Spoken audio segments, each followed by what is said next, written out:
Everything, Yeah. from violin to drums. And he didn't study it anywhere. He studied by himself. You give him instrument and he masters it in back to Hebrew. I had a friend who did that too, would only sing in English for a while, and now is starting back. לא, אנחנו פה כולם. בגולן. כן. And you? כן, אבל רגע, What's your story? What's my story? שואל מתי אנחנו נגיע לתל אביב. Born here, born in the north or south? שלוש. I born in north, in the Galilee, not in the Golan. My wife is from the south. And what brings you to the Golan? The beautiful view?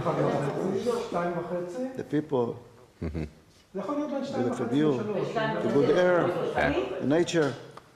And you, where you come from? So Washington, D.C., originally from Boston in the northeast of America. And yeah, I come back to Israel probably every year or so, if I can. We have a small program that we've started here with Well, Hadnes is, this year is celebrating 20 years for his birthday. In the map we see all Hadnes. This is the old Hadnes. Okay, and this is the new Hadnes that now people are building their houses in this area. It's 153 properties by self-building. People that came all around the country and also from abroad, like the US. And here in the middle we have a big Syrian bunker that all around it, it's all field mines that start from here, goes like this, and all around until here. Okay, and then it's going to the east side. It's a very big field mine. It's near the houses. We can't walk and have trips on those beautiful hills, and we can develop the Hadnes to this area because of the field mine. And that give us the shape, the strange shape of this place. There are things that going on with these minefields, like children that going to this place 2 weeks ago. Some adult here found 3 kids that made a hole here in the fence and start to walk into the field mine. And by luck, he caught them and told them that it's very dangerous. But you know, we can't see every time everything. This is a story. Has there ever been an injury or a death? Yes, in 90, I think, some old woman that came here to pick vegetables from the ground went up on a mine and almost dead. She's injured very bad. 1990, you said? Yeah. We have here a very good fence, a new fence. Well, and we hope. Is there a requirement by law of what type of fence, what type of sign, what's considered? Usually here it's not main mines, it's anti-tanks. It's the most of the mines here. But I think there is. There are army regulations. It's not a civil law. The army had its regulations how to fence the minefields. You talked about the fence. Yeah, yeah. I think okay. And so the army puts in the... Yeah. Yeah.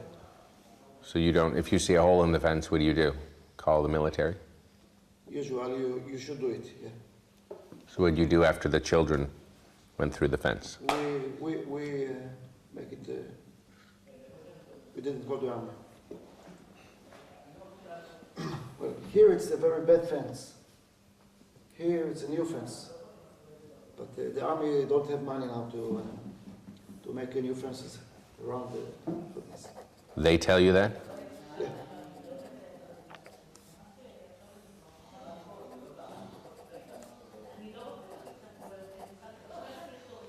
Those houses. And how many people in the village? What's the population of? Now 155. Families.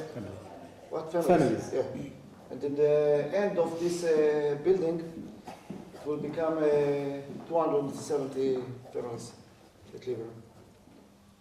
A lot of children.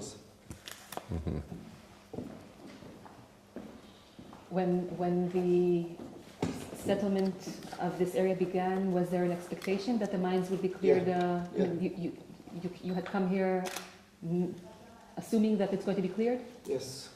And the army and the security office officer made here a job to clear a part of it.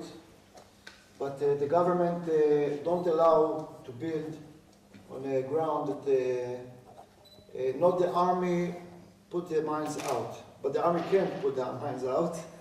It's a very complicated story. Well, tell us. I'd like to understand a little better. So give me the...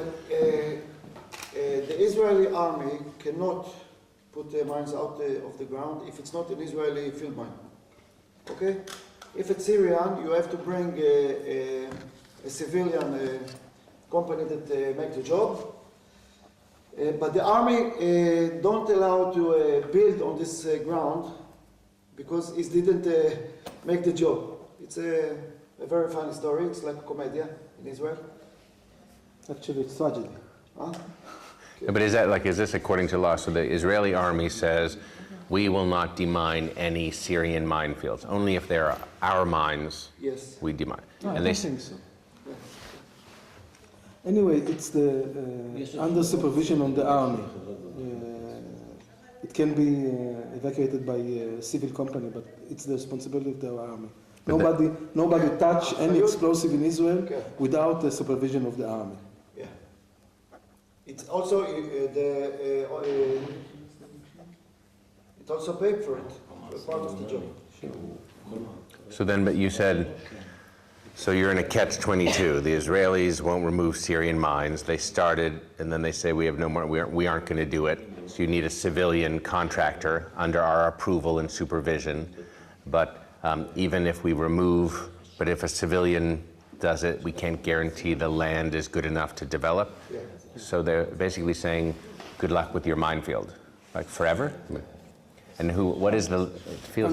Until somebody will find the funds to do it. This is the major problem here, because we have plenty of mines all over Israel. It's not only the Golan Heights. And But does the army say that it's money? yeah, So say we don't have money to repair your fences, even though your children may die. the fences. I think that they will repair the fences. The fences is not the real cost. The real cost is taking the mines out. This is the real cost, and it's a huge cost of money. I know it for another places. It's terrible. Here, the army paid $2.5 million shekels to take out a little piece of mines. 2.5 million shekels for about how much land? 2.5 million. It can be about an acre. No, it's not an acre, it's something like... כמה כמה דונם פינו שם בסך הכל הרצל? Something between 25 or 30 dונם. 35. 5 acres. יותר. לא עקרוני, זה... יש כמה חברות אזרחיות שעושות את זה. So this issue of a civilian company having to demine a non-Israeli minefield, that's not a real problem. No, the problem is only money.